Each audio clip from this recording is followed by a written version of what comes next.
फौज ने हसीना वाजिद को मुस्ताफी होने के लिए 45 मिनट का वक्त दिया। कौम के नाम आखिरी तकरीर रिकॉर्ड कराने की कोशिश भी नाकाम बना दी गई। अपोजिशन जमातों से मुलाकात के खिलाफ आर्मी चीफ वक़ारुज़्ज़मान का कौम से खिताब। मुल्क में अबूरी हुकूमत कायम करने का ऐलान। वज़ारत दाखिला के मुताबिक फ़ौज आर्ज़ी तौर पर मुल्क का कंट्रोल संभालेगी। उधर तलबा तहरीक का मौक़िफ़ सामने आ गया। बांग्लादेश में फ़ौज की हिमायत याफ्ता हुकूमत कबूल नहीं, अबूरी हुकूमत का खाका हम देंगे। रहनुमाओं ने प्रेस कॉन्फ्रेंस में कहा, आइंदा 24 घंटे के दौरान अबूरी हुकूमत के लिए तजावीज़ पेश करेंगे। तजावीज़ और मुज़ाहिरीन की हिमायत के बगैर बनाई गई कोई हुकूमत कबूल नहीं होगी। हुकूमत में सबकी नुमाइंदगी यकीनी बनाई जाएगी। बांग्लादेशी आर्मी चीफ का मुल्क में अबूरी हुकूमत बनाने का ऐलान। वक़ारुज़्ज़मान ने कौम से खिताब में कहा, शेख हसीना वाजिद ने इस्तीफ़ा दे दिया है, अब अबूरी हुकूमत मुल्क चलाएगी। अवामी लीग के सिवा तमाम सियासी जमातों से बात होगी। मुल्क में कर्फ्यू और एमरजेंसी की कोई ज़रूरत नहीं। फ़ौज पर एतमाद रखें, आवाम पुरअमन रहें। आवाम का एक एक मुतालबा तस्लीम किया जाएगा। मुज़ाहिरों के दौरान हलाकतों की तहक़ीक़ात करेंगे। अबूरी हुकूमत के लिए जल्द सदर से मुलाकात करूँगा। उधर बांग्लादेशी सदर के हुक्म पर साबिक वज़ीर आज़म खालिदा ज़िया को रिहा कर दिया गया। खालिदा ज़िया ने आवाम को पुरअमन रहने की अपील कर दी। बांग्लादेशी फ़ौज का कहना है कि मुल्क में जारी कर्फ्यू आज ख़त्म होगा, कारोबार दोबारा खुलेंगे। हसीना के इक़्तिदार के खात्मे पर अवाम का जश्न। इस्तीफे की खबर सुनते ही लाखों लोग सड़कों पर निकल आए। एहतजाजी तलबा के साथ मिलकर खूब जश्न मनाया। तलबा के वालिदैन भी सड़कों पर निकल आए। मुजाहिरीन ने बांग्लादेश के पहले सदर शेख मुजीबुर रहमान का मुजस्मा तोड़ डाला। शेख मुजीब की तस्वीर पर कालक मल दी। शेख मुजीबुर रहमान के यादगारी म्यूजियम को आग लगा दी गई। हसीना वाजिद की जमात अवामी लीग के दफातर नजर आतिश कर दिए।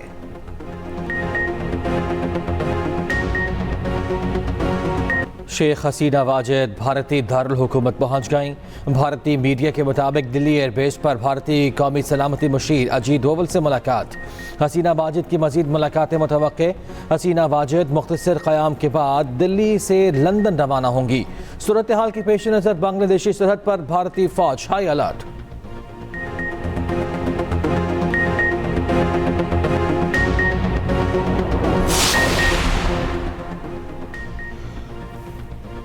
बांग्लादेश की अबूरी हुकूमत जमहूरी और जामे होनी चाहिए। अमेरिका का बांग्लादेश की सूरत हाल पर रद्द-ए-अमल।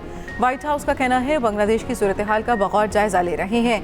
अमरीकी सेनेटर चक शूमर कहते हैं, बांग्लादेश के जुर्रतमंद मुजाहिरीन को खिराज तहसीन पेश करता हूँ। बांग्लादेश में मुतवाज़िन अबूरी हुकूमत का क़याम ज़रूरी है। बरतानवी वज़ीर आज़म बांग्लादेश में पुरतशद्दुद वाक़यात पर मायूस। तर्जुमान का कहना है, बांग्लादेश में जमहूरियत के तहफ़्फ़ुज़ के लिए जल्द इक़दाम ज़रूरी है। यूरोपीय यूनियन ने इक़्तिदार की जमहूरी मुंतकली का मुतालबा कर दिया। उधर हसीना वाजिद के बेटे सजीव वाजिद का कहना है, वालिदा मुल्क से बहुत मायूसी की हालत में गई हैं, अब सियासत में वापसी नहीं आएंगी। का बड़ा वाज़े मौक़िफ़ है, ना उसमें कोई तब्दीली आई है और ना ही आएगी। जो भी शख्स, चाहे वो मुल्क में हो चाहे वो मुल्क से बाहर, किसी रुतबे पे हो, किसी ओहदे पे हो, वही उसका मकाम, अगर वो अफवाज पाकिस्तान के ख़िलाफ़ प्रोपेगेंडा करता है, अवाम और अफवाज के दरमियान खलीज पैदा करता है, फेक न्यूज़ में इन्वॉल्व होता है, तो फ़ौज उसके ख़िलाफ़ ज़रूरी कानूनी कार्रवाई करेगी। और ये जो डिजिटल दहशतगर्द बाहर बैठ के बातचीत करते हैं, मैं इनको बदकिस्मत ही कहूँगा, क्योंकि ये वो बदकिस्मत बेज़मीर लोग हैं जो चंद पैसों की खातिर अपनी रियासत, अपने इदारों और अपने अवाम के ख़िलाफ़ प्रोपेगेंडा करते हैं। 9 मई पर फ़ौज के मौक़िफ़ में कोई तब्दीली आई है न आएगी। बयानियाँ बनाने वाले फ़ौज और अवाम में दरार डालना चाहते हैं। फ़ौज और अवाम में नफ़रतें फैलाने वालों के ख़िलाफ़ कार्रवाई होगी। DGISPR लेफ्टिनेंट जनरल अहमद शरीफ चौधरी की न्यूज़ कॉन्फ्रेंस। कहा, डिजिटल दहशतगर्दी के ख़िलाफ़ कानून उस तरह काम नहीं कर रहा जिस तरह करना चाहिए। एक माफिया नहीं चाहता मुल्क तरक्की करे। पाक फ़ौज के अफसर और जवान इस मुल्क की अशराफिया नहीं। फ़ौज किसी ख़ास सियासी सोच, मजहब या मसलक को लेकर नहीं चल रही।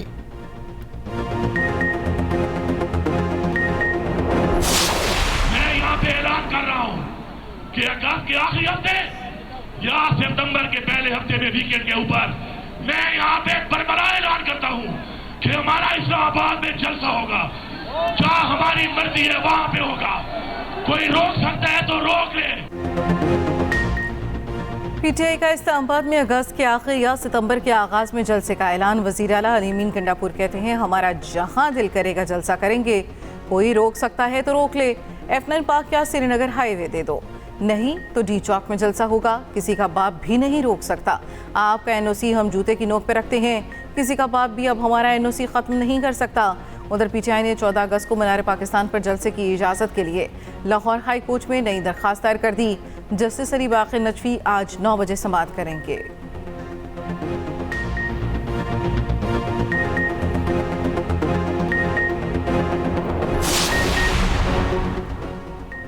बानी पीटीआई 1 साल से कैद हैं। इस ऐवान को जमहूरियत के लिए खड़ा होना पड़ेगा। अपोजिशन लीडर उमर अयूब का कौमी असम्बली में खिताब। कहा, हमारे एक रुकनी कौमी असम्बली काजी इम्तियाज़ को जबरी तौर पर लापता कर दिया गया। ये ऐवान उनकी बाजियाबी के लिए किरदार अदा करे।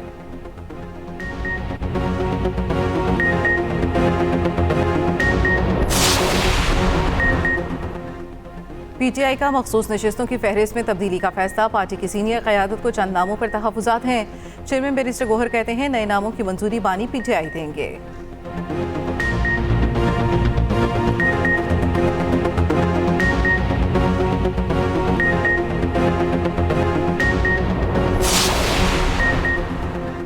बलोच यकजहती कमेटी और उसकी क़यादत दहशत गर्दों की प्रॉक्सी है।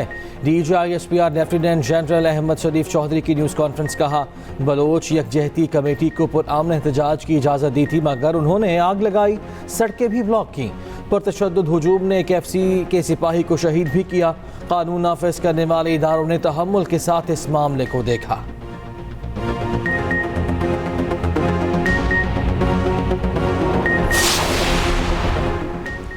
सेनेट में इस्माइल हनिया की शहादत पर ताज़ियती करारदाद मंजूर। सेनेटर शहर रहमान ने कहा, इसराइल और भारत को दुनिया भर में मुजालिम ढाने की छुट्टी मिली हुई है।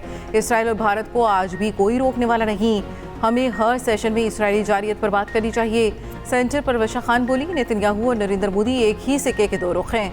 OIC मुर्दा हो चुकी, उनके अल्फाज की कोई हैसियत नहीं।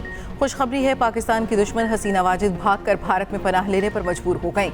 वो वक्त दूर नहीं जब नेतन्याहू भी भारत में पनाह लेने पर मजबूर होगा।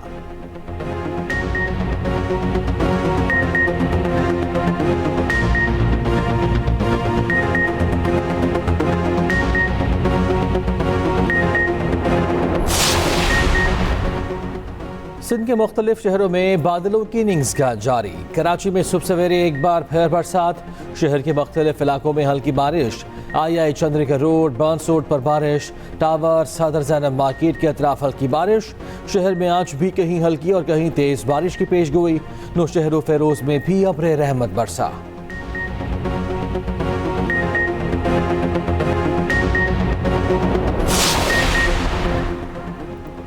शहबाज शरीफ, हमारा हक हमारे हवाले करो। मुतालबात की मंजूरी तक धरना जारी रहेगा। हुक्मरानों से कहता हूँ ये पुराने लोग हैं, उठकर नहीं जाएंगे। अमीर जमात इस्लामी हाफिज नईमुर रहमान का रावलपिंडी में धरने से खिताब। कहा, हम तसादुम नहीं चाहते, लोगों के लिए रिलीफ चाहिए। बिजली की कीमत कम करना पड़ेगी, IPPs को लगाम देना पड़ेगी।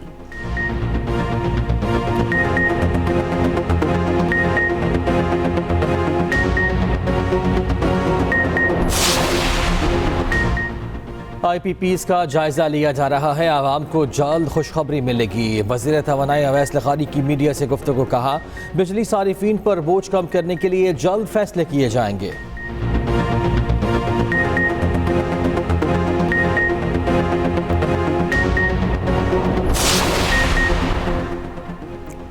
सुन्नी इत्तेहाद कौंसिल के रुकन कौमी असम्बली मुमताज़ मुस्तफ़ा इंतकाल कर गए। पार्लियामेंट लॉन्जेस में मुकीम थे, दिल का दौरा पड़ने से इंतकाल हुआ। पार्लियामेंट लॉन्जेस में गलत पार्किंग के बायस एम्बुलेंस अंदर ना आ सकी। स्ट्रेचर तक अंदर ले जाने की जगह ना मिली। मुमताज़ मुस्तफ़ा को कंधों पर उठाकर एम्बुलेंस तक लाया गया। ख्वाजा आसिफ ने कौमी असम्बली में कहा, पार्लियामेंट लॉन्जेस में गाड़ियाँ नो पार्किंग के बोर्ड के साथ लगाई जाती हैं। स्पीकर एयाज सादिक ने कहा, पहले भी नो पार्किंग से गाड़ियाँ उठवाईं, लगता है अब मुस्तकिल लिफ्टर मंगवाना पड़ेगा।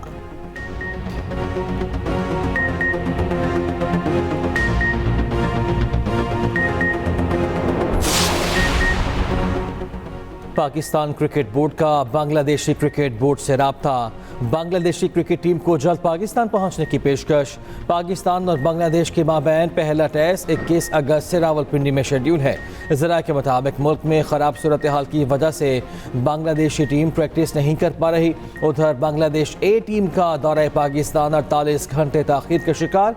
बांग्लादेश ए टीम अब 2 दिन बाद इस्लामाबाद के लिए रवाना होगी।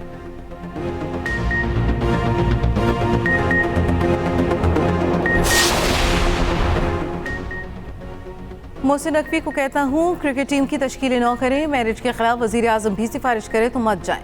किसी भी सिफारिश को मुस्तरद करते हुए सिर्फ टैलेंट को आगे आने दें। वज़ीर आज़म शहबाज शरीफ का कज़ाफ़ी स्टेडियम की तामीर नौ की तकरीब से खिताब। कहा खुशी है कज़ाफ़ी स्टेडियम का इंफ्रास्ट्रक्चर जदीद बुनियादों पर तामीर करने के लिए कदम उठाया गया। क्रिकेट या हॉकी की रोशन यादों को दोबारा ताज़ा किया जाए।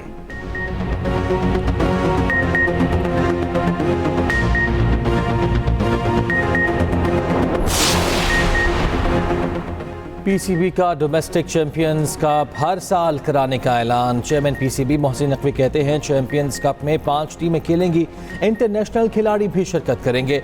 डोमेस्टिक स्ट्रक्चर बुरा नहीं, तब्दीली की कोई ज़रूरत नहीं। वकार यूनिस बोले खेलने का तरीका कार बदलेगा तो क्रिकेट में बेहतरी आएगी। उधर डोमेस्टिक खिलाड़ियों के मुआवजों और मैच फीस में इजाफा कर दिया गया।